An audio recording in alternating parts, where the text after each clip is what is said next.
of Northern Ireland, and we will get it done, and it will be a great success, and we can work with our friends and partners in Dublin to do it.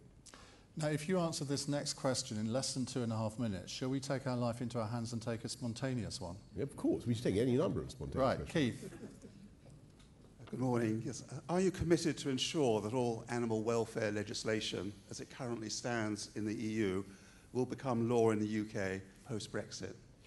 Yes, I am, Keith, and I would go further and say that leaving the EU will actually give us the opportunity to intensify some protections.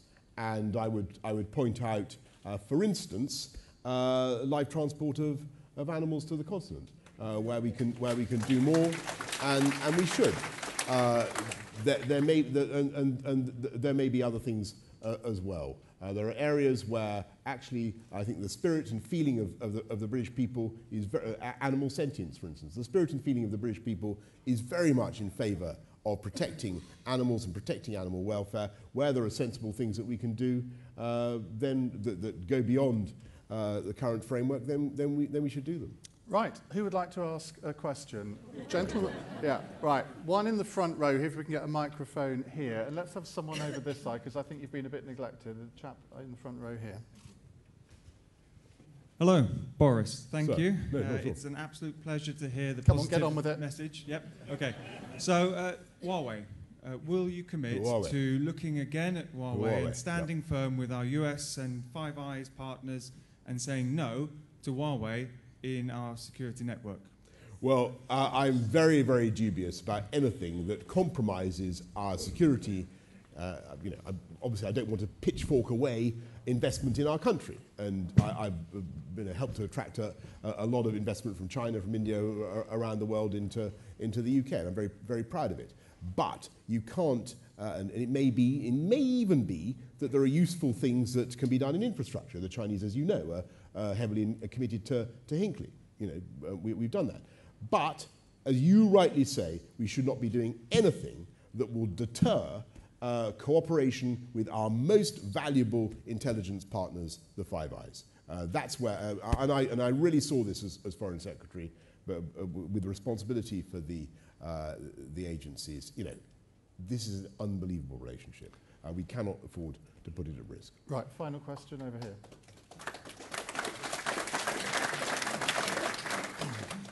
Would you be for or against extending the franchise to 16-year-olds? Giving the vote to 16-year-olds? Yeah. How old are you, sir? 17. 17, right, okay, right. Well, you've only got a year. You've only got a year, but you're allowed to vote in this thing, aren't you? Can you? Yes. Yeah, well, there you go. I think. I don't know what the rules are. Can you vote in this? Can you vote in this? Fantastic. Okay, well, I'm not. Okay, well, look. I mean, that's a start. That seems to me. There are a lot of people who can't vote in this contest who would like to vote in this contest. So congratulations on that, on your foresight in becoming a member of our party at this crucial time. And let's encourage many more people to join, by the way, because it's a great party and a great time to join. But I tell you what, I'm not that attracted to reducing the age of the franchise, just because I want people to value their votes, and I think that 18 years, we don't get enough 18 to 24-year-olds voting, let alone 16-year-olds voting. I'd like to see the 18 to 24-year-olds really using their vote before we lower the franchise downwards. Let's value our franchise first, and let's encourage people out to the polls whenever they come. And in case I forgot to mention it earlier, they're not going to come anytime soon if I'm lucky enough to be successful. We don't want an early election. We want to get Brexit done by October the 31st. We want to unite our party, unite under a fantastic, progressive, modern, conservative agenda, and then, in due course, in the fullness and richness of time, we are going to wallop Jeremy Corbyn for 6. That's what we're going to do.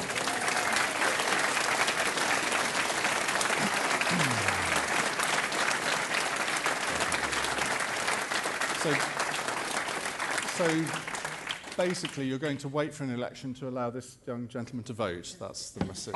My intention, sir, is that you should be able to vote in the next general election by some way.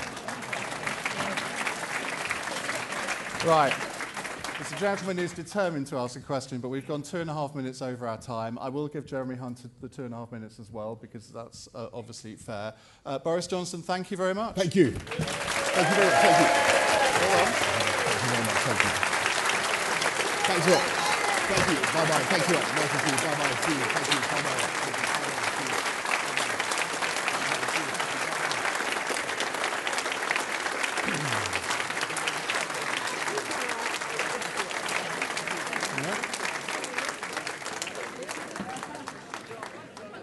We'll just have a couple of minutes before we reset things, and then we'll come back. But don't rush to the loo, because it will only be 2 minutes.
What's your surname?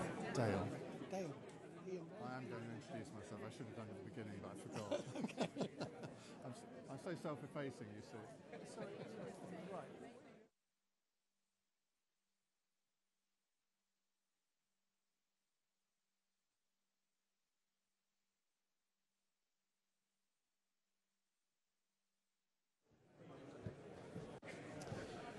Right, ladies and gentlemen, if you could resume your seats, please. We're about to get underway again.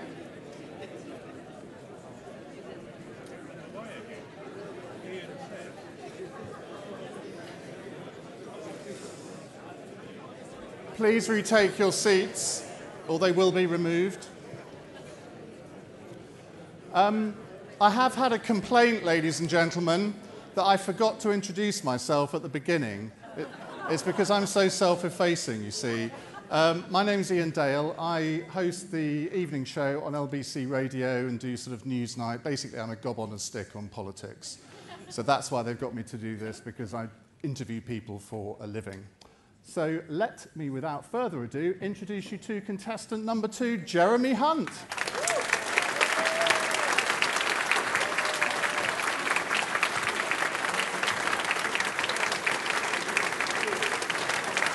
Come on your feet.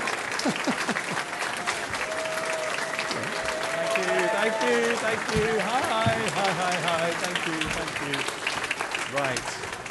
Ian. Good afternoon, ladies and gentlemen. It's great to be in Devon. I lived here for 2 years when my dad was posted with the Navy to Dartmouth. And you Devonians can answer a question that has been troubling me for my whole life, which is, if you come and live here for 2 years, do you count as a local or as a grockle? Put up your hands if it's a local.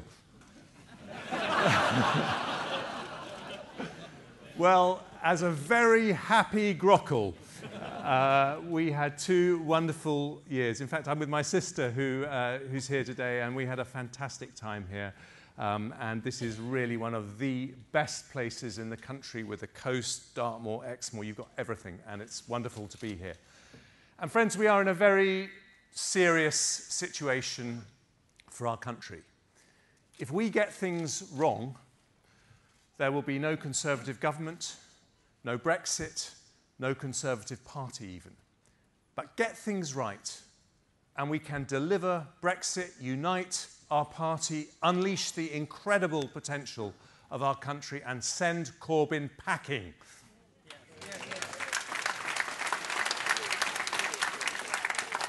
Now, if you choose me, I'll be the first Prime Minister we've had who has a background as an entrepreneur. How many people here set up their own business? Just put up your hand if you... That's why we know this is a Conservative event, don't we? That is the lifeblood of our party. And what is it that entrepreneurs do? Every day we negotiate. And what are the golden rules of negotiation? First of all, you have to be prepared to walk away if you can't get the deal you want. And secondly, you have to figure out what the other guys are going to do. And at the moment, unfortunately, we've got Parliament trying to block no deal and a no deal Brexit as an option. So the quickest way to leave the European Union is to send someone to Brussels who can negotiate a deal that can get through Parliament. And that's what I'm going to do, because as Foreign Secretary, when I go around the world, people look at me and they say, "You're one of the oldest democracies in the world. Are you really going to do this Brexit thing?" And I say to them, yes, we are, because in this country, people tell politicians what to do, and it's not politicians telling people what to do, and that's why we're going to deliver Brexit and make it a huge success. And then when we do, like many people here, as someone who set up their own show, I want to fire up the British economy. You know, we could be the fastest growing, most pro-enterprise, pro-business, high-tech economy in Europe or even the world. And I want to do that by taking our top universities, and you've got Bristol, Exeter, Plymouth, fantastic universities, our technology entrepreneurs, and turning us into the world's next Silicon Valley. And why do I want to do that? Because right at this moment in our history, I want to park an economic jumbo jet on Europe's doorstep so that in those trade negotiations, they need us every bit as much as we need them.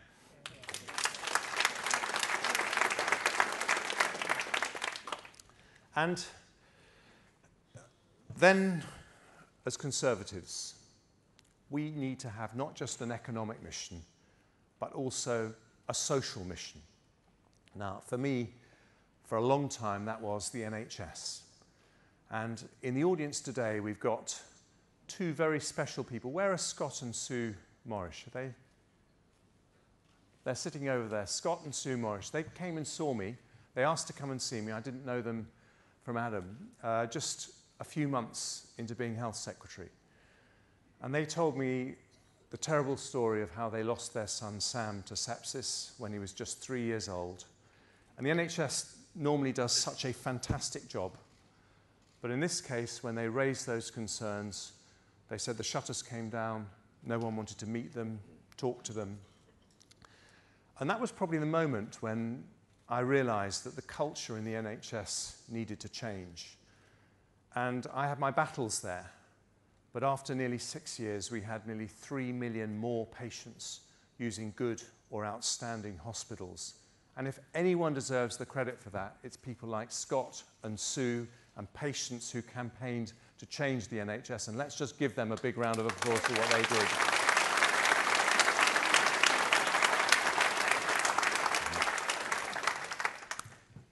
But you know, in the end, politics is about winning elections. And I'd be the first Prime Minister in half a century who has won a marginal seat. I know what it's like to knock on every single door, need every single vote. I'm looking at every single vote right now. I love you all. And I want to make two promises. As your Prime Minister, before we go into an election, I promise that we will get more young people to vote Conservative. Because, you know, we are the party of aspiration. And we can't be that party of aspiration if the most aspirational people in our country aren't supporting us. So we have got to get young people on board. And there's something else that I commit, and that is that I will not provoke an election before we have left the European Union. You cannot go back and ask, you can't go back and ask for another mandate until we've delivered the mandate that we got last time, and that's what we're going to do. And if we ignore that, we ignore the lesson of Peterborough when we were squeezed by the Brexit party on the right, the Lib Dems on the left, and Labour came through the middle. Ignore that basic truth and we ignore the crocodile lurking under the surface of British politics, which is a Labour Party led by the most ruthless, dangerous, anti-Western, anti-British, hard-left cabal that we've ever seen in British politics under Jeremy Corbyn. And we must not let them do that.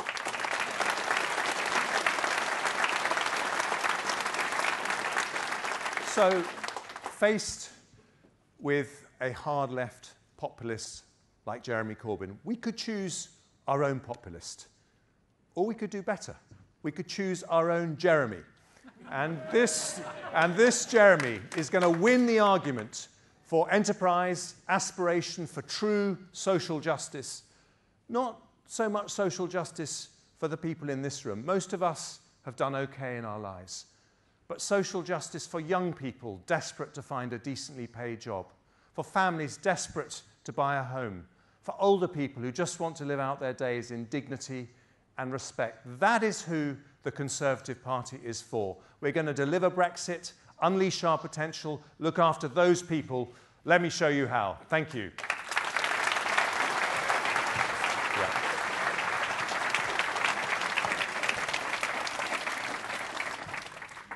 Now, Jeremy, you're missing out on the G20 by being in Devon. I don't know how much of a regret that is. But Theresa May has met Vladimir Putin this morning.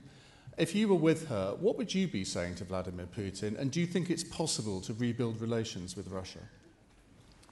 Well, it's possible to rebuild relations if Russia changes its behaviour.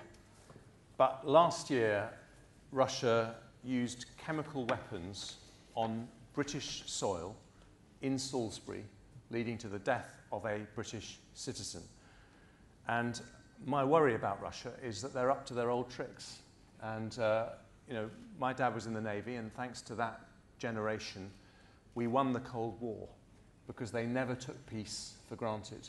And that's why I said that I will increase the proportion of our GDP that we spend on defence, because at the point of Brexit, I want people like Vladimir Putin to know that Britain, the country that has always stood up for democratic values, always understood the security necessary to protect those values, at the point of Brexit, Britain is here, Britain's back, and our voice is going to be strong.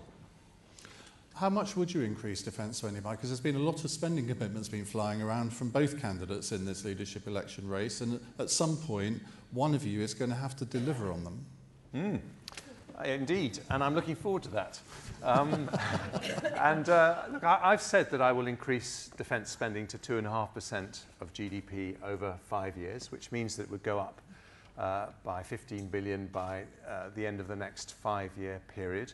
That is still less, by the way, as a proportion of GDP than we were spending in the 1990s.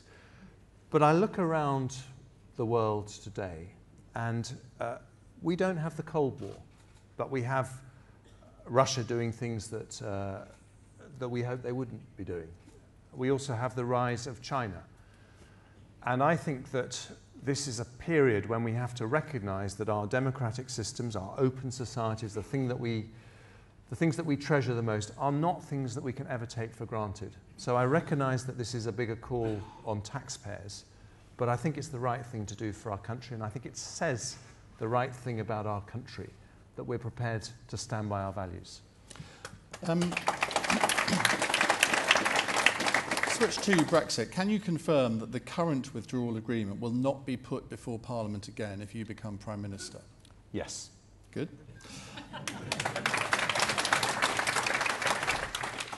I like answers like that because we can get more questions in then. If October the 31st isn't your absolute deadline for leaving the EU, what is? You say it doesn't matter if it's delayed by a few days or a week or so, but how many weeks? Look, Boris and my position on this is not actually very different. We both want to get out by the 31st of October. I have said that if there's a deal in sight and we're still getting it through Parliament in the week running up to the 31st of October, and we haven't quite got the bill through Parliament, but we have a deal, then I'm not going to rip the whole thing up and leave, because I think a deal would be better for businesses, it would be better for the union, and so I would like to get a deal if we could. But if we get to the beginning of October and we don't have a deal in sight, something that can get through the House of Commons, so it's not going to have the backstop as it stands now, providing Parliament hasn't taken it off the table, I'll be out, because we have to implement that democratic mandate. It is a fundamental point in this democracy of ours, which is so respected all over the world, that people know that politicians do what we're told to do, even when the political class as a whole didn't want to do Brexit. It's a very, very important signal. So I would absolutely be prepared to leave without a deal if there isn't one in sight, and I think we'll know that pretty soon. But what does that mean, though? Because if you don't commit, as Boris Johnson has, to the 31st of October as a hard deadline, people suspect that you might be prepared to go to November the 30th, December the 31st, and kick the can down the road in the same way that it has been kicked down the road over the past 3 years. Well, I'm not, because I think we will all know, you will know, I will know if there is a deal in sight at the beginning of October. But if you make it an absolute hard deadline and then Parliament stops you, then you have to have a general election to change Parliament. And I won't do that, because I think that it doesn't matter who our leader is, we would be crucified if we have an election before we have left the European Union. And I think we would find, if we did that, we were risking having Corbyn in Downing Street. And if you have Corbyn in Downing Street, the one thing that is never going to happen is Brexit, because the Labour Party will never allow Corbyn to leave the European Union. And I'm here because, as a Democrat, I want to deliver Brexit. I know we can't do anything else in our country until we have resolved the Brexit issue. And as a negotiator, someone who can do deals, I think I'm the best place to deliver that deal, bring it home, and allow us to get on with all those other brilliant things that we want to do for the country. Come on to those in a minute. You signed off on Theresa May's Chequers plan. You signed up to the withdrawal agreement with the backstop. You supported her in the cross-party talks, therefore legitimising Jeremy Corbyn. You signed up to her effectively offering a customs union. Why should any Leave voter trust you? Because we have collective responsibility, and I always believed that Theresa May was trying her best, and I should be a loyal Foreign Secretary to a Prime Minister that had a very, very challenging job. But as you know, it doesn't mean that at every stage you agree with the decisions being taken. I personally did not agree with the decision to accept the backstop. I wanted to negotiate harder and get it changed, and I didn't think that it would get through Parliament. But I'm not going to undermine my Prime Minister in those situations, because sincerely, I wish that we had voted that deal through, because we'd be out of the European Union by now, and we'd be in a situation. But we are where we are, and now we need to negotiate a deal, a better deal, a deal that can get through Parliament. And to do that, we have to send someone to Brussels that they're prepared to negotiate with, they're prepared to do a deal with. I don't say it's going to be easy, but it's not impossible. And our country has done much, much more difficult things in our history in the past. And we can make this happen. We can get that deal. We're going to have to be tough. And they'll tell us now, as they're telling us every day, we won't budge, and it's this deal or no deal. They'll say all those things. But in the end, they want to do a deal. And if we approach this in the right way, we can get a deal. If we approach this in the wrong way, we could trip ourselves into an election and lose the whole thing. And that's why I think we have to get this absolutely right in the next few weeks. I saw a picture of you in one of the papers the other day where you were buying a milkshake. Now, in the Sun this morning, there's a story that says that Jamie Oliver has persuaded Number 10 to insert a new clause into a white paper on childhood obesity to bring in to extend the sugar tax to milkshakes. Do you think Jamie Oliver should mind what's left of his business?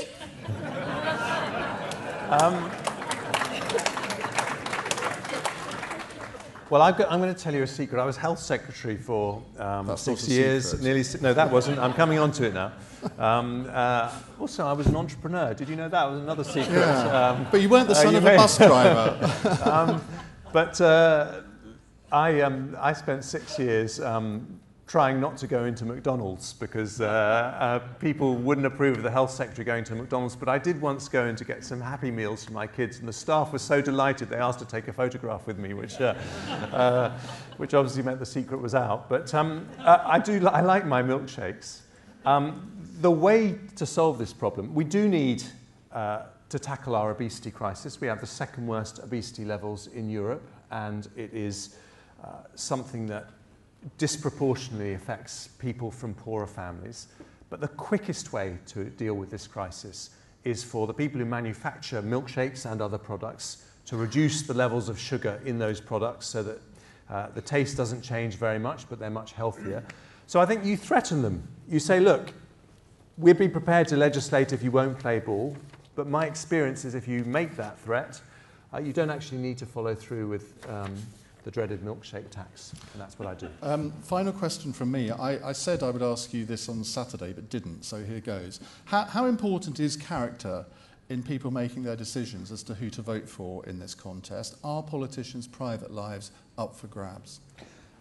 I don't think... of course character matters, because all of you are making a judgment on how, as Prime Minister, me or Boris is going to handle those meetings with Vladimir Putin, the negotiations with the EU, and character is part of that.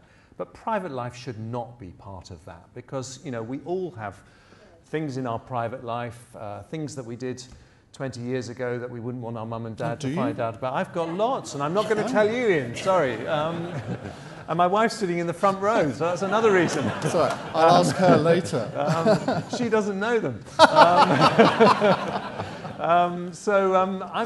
I think when we are in a constitutional crisis, frankly, the biggest constitutional crisis of my lifetime, it demeans that competition if we start having huge discussions about people's private lives. And I think we should stick to the issues facing the country.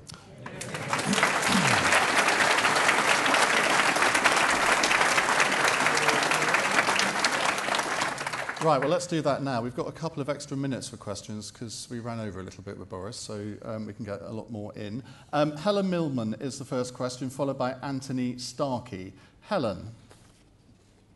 Hello. You talked about being the party of aspiration. Would you abolish inheritance tax and capital gains tax? Well, just say yes. I'd like to abolish... Go on, will you vote for me if I say yes?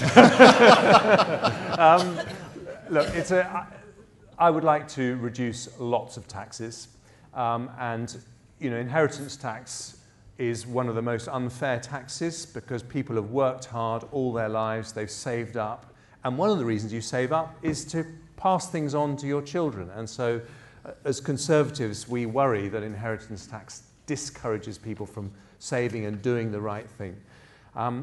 But what I would say is that my priority when it comes to tax cuts are the things that are going to fire up our economy. So I've said I will do a very, very radical cut to corporation tax to the levels they have in the Republic of Ireland, down to 12.5%. That's much less of a vote winner than an inheritance tax cut. I accept that, but our economy is growing at 1.5% a year. In America, it's going at 3% a year. If we could boost our growth rate, just as Trump has done with his business tax cuts, if we got it up to American levels, that alone would be an extra £20 billion to spend on tax cuts, maybe an inheritance tax cut, or money for our public services like the NHS or the social care system. So the focus, I think, of a Conservative government has to start by firing up the economy, and then you can start to tackle all those other things. What do you feel in your gut is the most unfair tax that people have to pay in this country? Well, I think I think if you're talking about personal taxation, as a businessman, I'll say as a businessman, I think business rates are absolutely crippling, and I have found money within the headroom we have to take 90% of high street businesses out of business rates. And the reason I want to do that is because they are really suffering from the online revolution.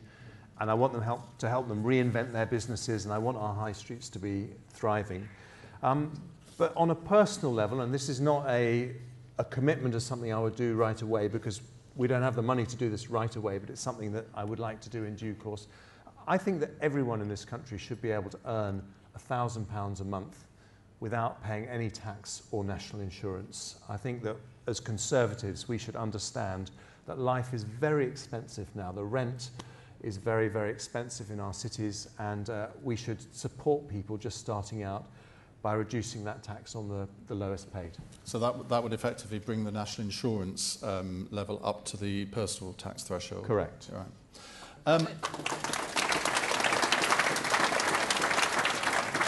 Anthony Starkey, followed by Patricia White. Anthony. Imagine it's November the 1st, Independence Day +1. Do you think, could you turn your attention to the rail network in the southwest, which is a barrier to economic development? You hear of the Northern First, Independence Day +1. Do you think, could you turn your attention to the rail network in the southwest, which is your policy on HS2? Oh, you slipped that one in, didn't you? Look, the point, Anthony, of Brexit is a point when we have to show confidence to the world about our country.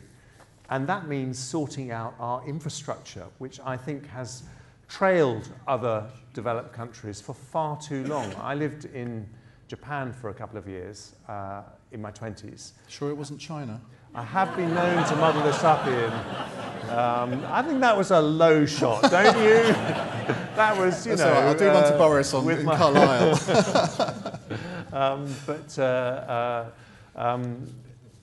They built their high-speed rail between Tokyo and Osaka in 1964. That was 2 years before I was born. We're going to open HS2 in 2026. Now, it's going to be fantastic, but that is way too long. So, yes, I'm committed to HS2. Yes, I'm committed to Northern Powerhouse Rail. And yes, I do think that the train service to Devon and Cornwall is totally inadequate. I think that, I know we've got the electrification programme to Cardiff, but I would like to see it going beyond that to Bristol. I'd like to see a much faster, smoother train service to the West Country, yes, because that is the foundation of prosperity. And as Conservatives, people know that we're the only party that understands how to create wealth. But sometimes they don't know about our commitment to spread that wealth throughout the whole country. And we can't just be the party of London and the South East. We've got to be the party of everywhere.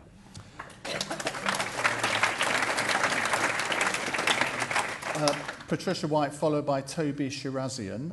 Patricia. Thank you. Morning, Jeremy. At the 2015 general election... Could you hold the microphone closer to your mouth? At the 2015 general election, the South West won you 52 out of its 55 seats. What are you going to do to help us win the ones we lost at the 2017 election? Well, good. Thank you. Did you all hear that? Look, Patricia made the point that we would not have had a Conservative government after 2015 if it wasn't for the extraordinary performance in winning seats in the South West. And the best thing about that was that we kicked out so many Lib Dems. I am someone who has, I'm afraid, a total aversion to Lib Dems because my own parliamentary seat, they came within 861 votes of winning it off us when I became the prospective parliamentary candidate. And I had a life or death battle for 2.5 years. And I know what it's like. And I'm afraid they are often very dirty campaigners. And I support people in Exeter who are trying to get this back to being a Conservative-held city because we want a Conservative MP in Exeter. So the answer to your question is two things. First of all, we've got to deliver Brexit, but we've got to deliver Brexit in a way that reassures people on the centre ground of politics that it's not changed the fundamental character of our country, that we're still an open, outward-looking, internationally minded country, which we're going to be under a Conservative Brexit. And secondly, we've got to be campaigners. In every seat that we are targeting, we've got to out-Lib Dem the Lib Dems, we've got to be focused on local issues. And you know, we've got some brilliant MPs in Devon and Cornwall, and our incredible success actually in Cornwall. Our success in getting MPs elected is an inspiration to how actually when it comes to local services, local hospitals, buses, it's Conservatives that bring home the goods.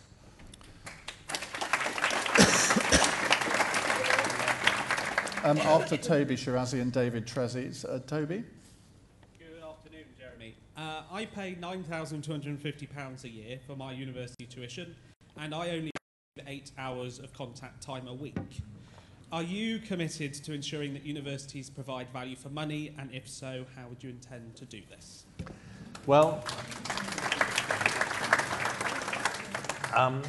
Toby, I support our tuition fee reforms because we have the best universities in Europe. In fact, we've got 3 of the top 10 universities in the world in our country. We attract students from all over the world who come and study here. One of them was my wife, actually. So we are very, very lucky to have a strong university sector. I do worry that some of the courses that we offer do not give students value for money, because if you're going to end up your degree with 50, 60 grand of debt, and you've got absolutely no prospect of earning enough money in your life to pay that debt back, then I think we have to ask ourselves a question about whether there was value for money in that degree that was being offered. So I think we do need to look at that.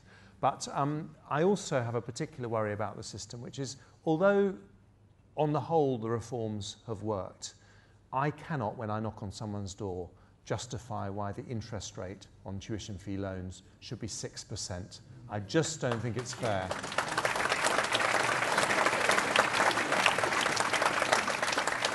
And I think we risk discrediting the whole system with those unfair interest rates. And we've got Corbyn, who's promising it's all going to be free. We know those Labour promises don't add up, but they're very attractive to students.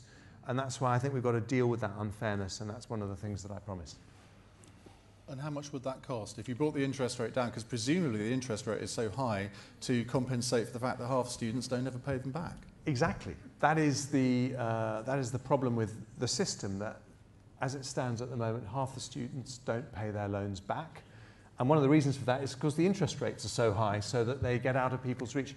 That policy would cost £1.3 billion a year. We can afford it within the headroom that we have. My commitment is that we'll carry on reducing borrowing as a proportion of GDP over the cycle. But I just say that if you don't want to spend that money, you risk letting into government someone who's going to scrap the whole system, and that will cost us a lot more, reduce the quality of our education in our universities, and in the end be the wrong thing for young people. Right, after David Trezzi's David Cosham. David. Good afternoon, Jeremy. What are your plans to bring our care of the elderly, the young, the disabled and the mentally unwell to a world-class standard? Will your plans be given priority over tax cuts for the well-off? Thank you, David. Very, very important issue in this part of the world where you have a higher than average proportion of over 70s. Obviously no one in this room today. None of you look a day over 40. But David, I was responsible for the NHS, and towards the end my job title changed to be responsible for health and social care. And I got a 10-year funding settlement for the NHS, and my next job was to get a 10-year funding settlement for social care. And I passionately want to do this because we must, as Conservatives, build a country where every single older person is treated with dignity and respect. And I think that local council budgets have been very, very stretched, and I think that we've got to the point where they're not able to discharge the duties in the way that we as Conservatives would want. So we do need to put more resources into the social care system. I introduced some big reforms, but we've also got to be as the party of personal responsibility. We've got to change the culture for younger people so that just as people save for their pension, they also save for their social care costs. And I would like to have a system where just as we auto-enroll for our pension, and we've got millions more people saving for their pensions than were saving before 2010, I think we need to create the incentives so that the vast majority of people are also saving for those social care costs that they're going to have in those last critical months of their life when all of us would want people to get the care they need. Just to follow up on that though, some people would say, is my microphone working? Is it going to work? Some people would say that you were Health Secretary for 6 years. You had ample time to bring in all of these reforms that would have solved these problems. Well, let me repeat the question because it was a bit of hostile fire. So but he said, basically, Ian said, look, you were Health Secretary for 6 years. Couldn't you have sorted out these problems when you were there? And the answer is that, while I was Health Secretary, we were dealing with big shortfalls in cash. We still managed to raise standards to get more people using good or outstanding hospitals. But I recognised that with an ageing population, we needed a fundamentally different financial settlement. And that was why, as we got the economy back on its feet, I made the argument to the Treasury and to Theresa May for a big increase in funding, and we got that extra 20 billion. But I always said in those discussions that we needed to do something for the social care system as well. And there's a very simple reason for that, which is that too many hospital beds are taken up by people who should be discharged into the community, where actually it's cheaper to look after people. It's much nicer for them as well.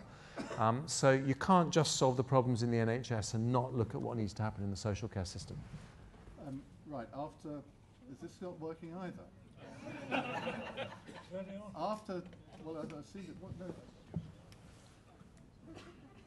After David Cosham, we will have Sally Stevens. Right. Okay. Before I ask my question, I just want to say that I think we would all agree we've got two very impressive candidates in front of us today.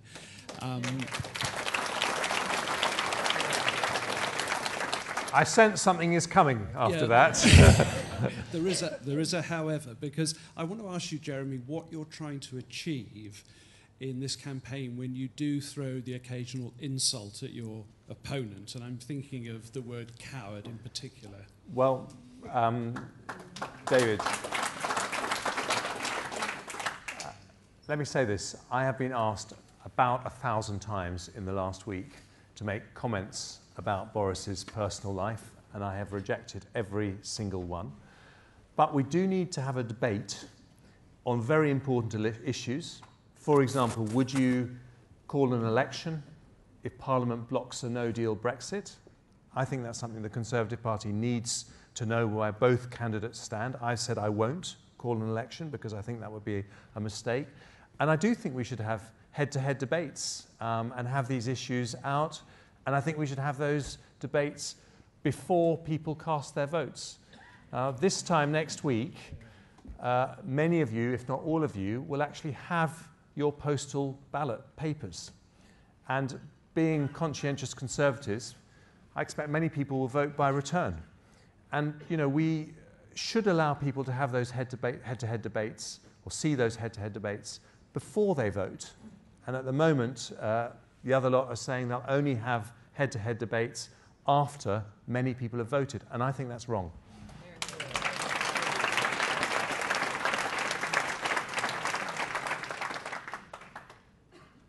Right, Sally, see, this isn't working. Am I jinxing these microphones? Ah, now it's working. Try now. Excellent. We don't have these problems on LBC. Sally Stevens. Hey! Sally Stevens, followed by Annika Friedland. Good morning. Which failings as a minister can you learn from the most as PM? Well, this could be a long answer because I think that you make mistakes the whole time in your lives, and I think the really important thing is not whether you make a mistake or not, but whether you learn from it.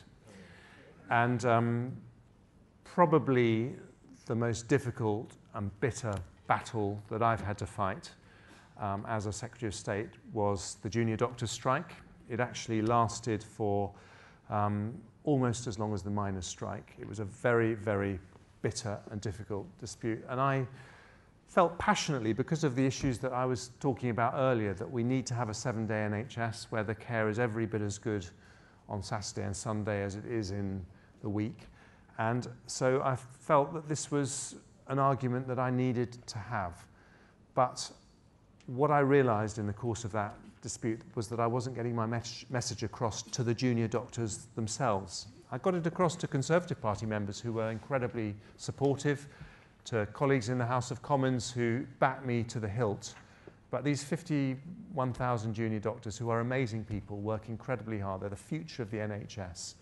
I couldn't get my message across to them. And what I learned from that is that but also all of us as Conservatives, have to be better on social media. Because I thought, you know, they'd be listening to the Today programme, watching the BBC, all these things, but actually they're getting their information from Facebook and Twitter. And if you're not present in all those social media groups, you're not getting your message across. And so that's why, as Prime Minister, I want to approach social media in a very different way. I think you have to involve people much more in what you're doing every single day, what you're thinking, the dilemmas you have. I'm not saying I'm going to go Trump on social media in case anyone's worrying, but I do think that we have to engage, and that's probably the biggest thing I've learnt. You did go a bit Trump, though, didn't you, the other day? Which example? When you were doing your Twitter hour. Ah, yes, we had a... And somebody asked you what your opinion was of journalists who write about people's private lives, and you said they're all a bunch of cunts.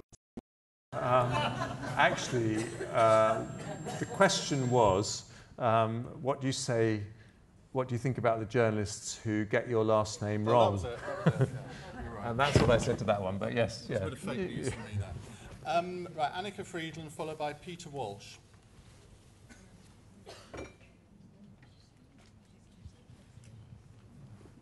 Jeremy, welcome to Devon, place of my birth, but brought up on the continent. My question is, since Iran, with whom we have the nuclear treaty, is the originator and sponsor of Hezbollah, a terrorist organization, can we trust Iran to allow us full inspection of all uranium-producing plants in Iran? And in that case, do we have sufficient inspections? Well, thank you for asking that question, Annika, because it reminds us that while we worry about Brexit and the social care system in our country and all the other things we've been talking about this morning, there are things happening in other parts of the world that could tip us into a global world war if we get them wrong. And your question about inspections, I am confident that we have a system in place for inspecting Iran's nuclear facilities. It's done by the International Atomic Energy Authority. But fundamentally, you're right. The root cause of what's going on in the Middle East is the fact that Iran is sponsoring terrorism all over the Middle East, destabilizing countries like Syria, Yemen, Lebanon, where Hezbollah, which they sponsor, are attacking Israel. And do you know what is absolutely extraordinary? When it is clear as daylight that Iran was attacking these tankers going up the Straits of Hormuz, Jeremy Corbyn goes out and says it's all America's fault. And what does that say about how dangerous this man would be if he was ever allowed to get into number 10? He can't even tell the difference between right and wrong in something as simple as that.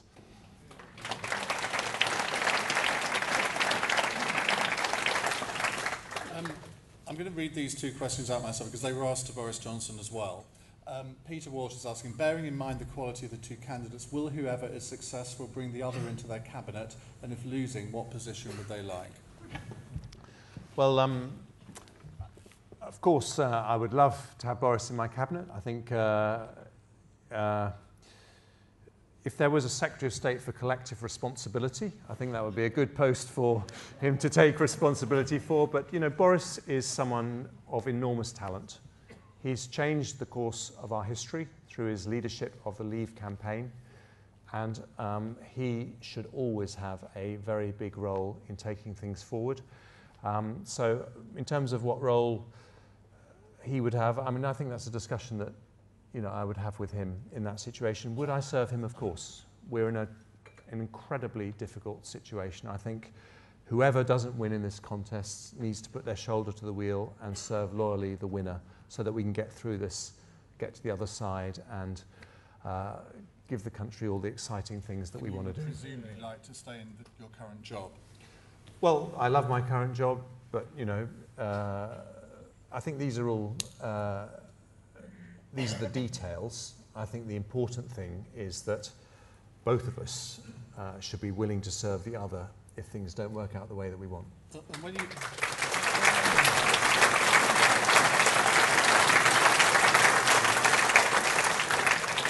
when you say Minister for Collective Responsibility, was that another little jibe that this gentleman was talking about? It was a light-hearted dig, no more. And I think Boris is quite capable of taking a few light-hearted digs. And Steve Smith, how will you run your government, sofa or boardroom?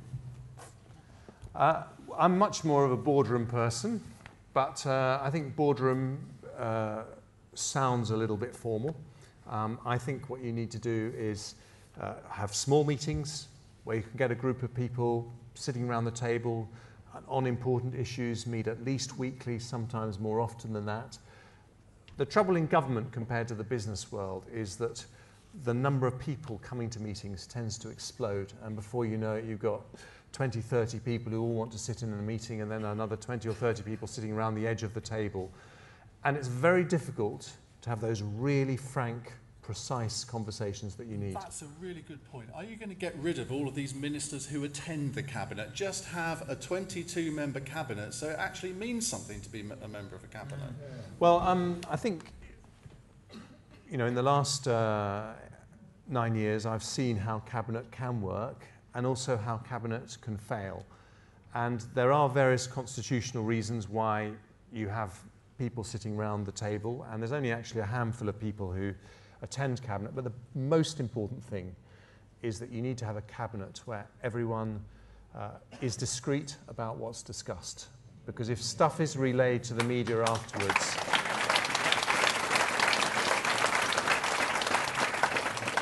you just can't have the frank conversations you need. Adrian McMahon, followed by Laurie Haynes.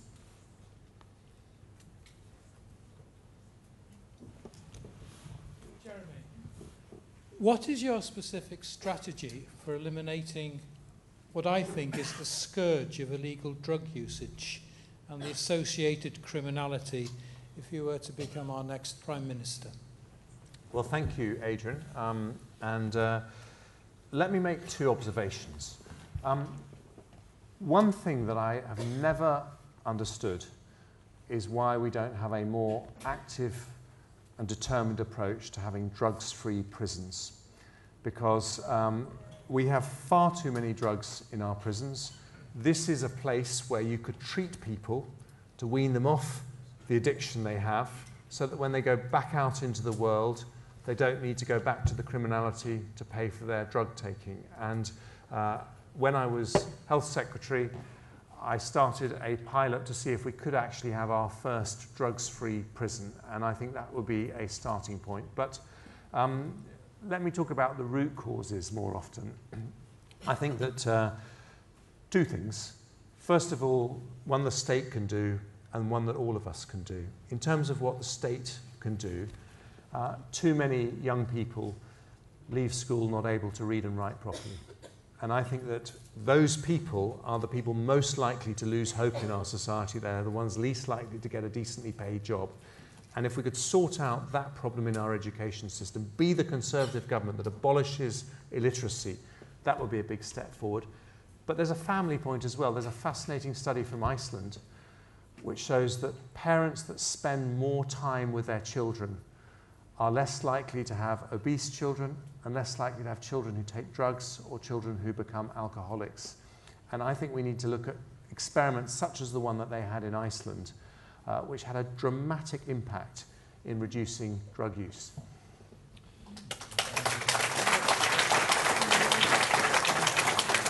Okay, we've got 5.5 minutes left. I've got 2 questions here, so we can get at least 2 questions, spontaneous ones from the audience. Let's go from Laurie to Mike Saunders. Laurie.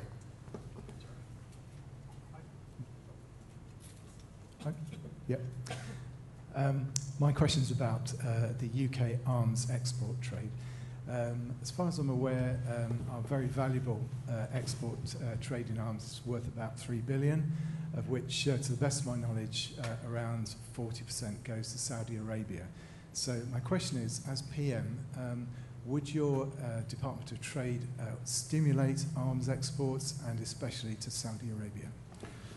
Well, first of all, we are a country that understands that if you want democracy, if you want basic freedoms, you have to defend them. So I'm not someone who says that the arms trade is wrong or illegal, but we have in this country some of the toughest controls on the export of arms of anywhere in the world. They're tougher than the EU's, so we do export to Saudi Arabia, but there is a very strict licensing system actually set up by Robin Cook back in 2000, which we follow. And I think that providing we follow those guidelines, then I'm happy for British manufacturers to benefit. But one of the things that we won't do is export arms if we think that there's a risk that they could be used in a way that will violate international humanitarian law. And that's what we look at very, very carefully. But I think it's also important to remember that Saudi Arabia is an ally of ours. But that means with our allies, we talk straight when we disagree. And I've had very uncomfortable meetings with the leaders of Saudi Arabia after the Khashoggi murder. I've been very clear that that's against our values, but that doesn't mean that we don't work closely with them when we need to. And right now in the Middle East, we need to work closely with them because that is the tinderbox region of the world, and it's very, very dangerous. Right, Mike Saunders, please. Mike Saunders, Chairman of the Gloucestershire Young Conservatives and fellow NHS enthusiast with my occupation in the NHS blood and transplant. My question is on housing. With councils producing unattractive shared ownership new builds and banks only offering mortgages of 4 times one's salary, which with the average salary would total £112,000 with the help to buy ISA, how are you going to solve our generation rent and make the Conservative Party the party of home ownership again? Yes, Mike, that's a matter of trust actually for young people, because they look at us, my generation, and they say, you bought your houses, they've appreciated in value, and that's nice for you, but what about us? And what would I do very practically? Well, Margaret Thatcher had her right to buy policy, which got 1.5 million council tenants onto the housing ladder. I've got a policy called Right to Own, which will help 1.5 million younger people get onto the housing ladder if they can't afford a deposit. And it's based on the principle of giving people land that already has planning permission, so that all they have to finance from their mortgage is the cost of actually building the house, which is normally a small fraction of the land value. And if we grant planning permission as a state to land that we already own, then the increase in value can go to the young person trying to get onto the housing ladder and not to the property developer. And I think this is a scheme that could make a massive difference to young people all over the country. Right, time for 2 more questions. I'm vainly looking for a female hand in the air, and I can't. No, you're not a female, sir. Maybe you're on Saturday nights, but it's there's not one, Saturday. there's one. Right, microphone over to this lady here, please. And another one here. Marvellous. Is it on? Go on. Rosemary Berry from Mid-Devon. You haven't mentioned, and Boris wasn't questioned on this, how you understand the impact of a no-deal Brexit on the farming community. Devon is one of the largest agricultural counties and produces some of the best food in the world. Well,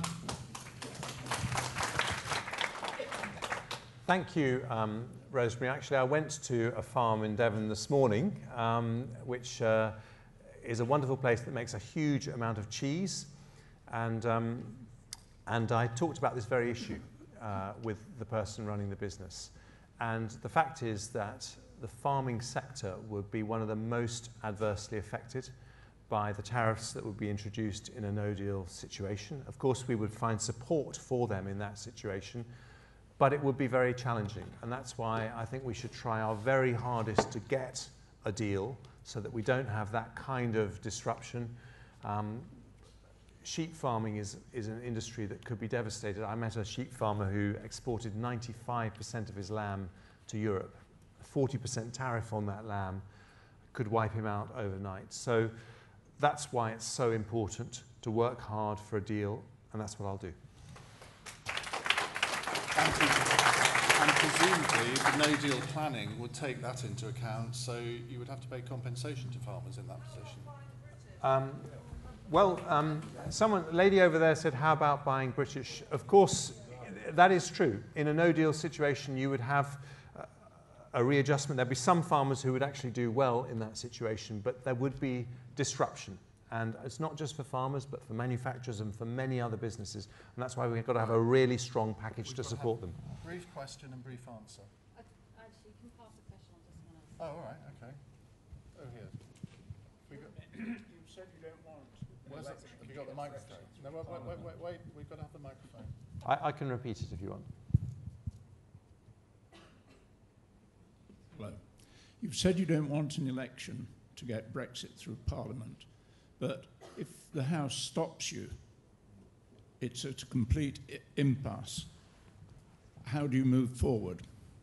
Because you have to negotiate a deal, and I believe I can negotiate a deal. I talk to European leaders, and they don't want a no-deal Brexit either. And if we approach this the right way, a proper negotiation, I think we can get a deal. But, you know, it is wrong for Parliament to take no deal off the table. That is a very, very important part of our negotiating leverage. It's one of the reasons that it was difficult for Theresa May, because the Europeans, in the end, believed that we wouldn't walk away. And so, you know, I would urge my colleagues in Parliament not to take no deal off the table, because actually if they do that, we're less likely to get a deal.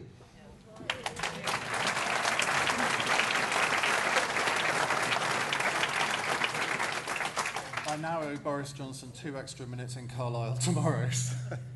Well, ladies and gentlemen, thank you very much for coming today. Please give a thank you to Jeremy Hunt. Thank you very much. Thank you. Thank you very much. Thank you. Thank you. Thank you. Hi. Hello. Nice to see you. Really?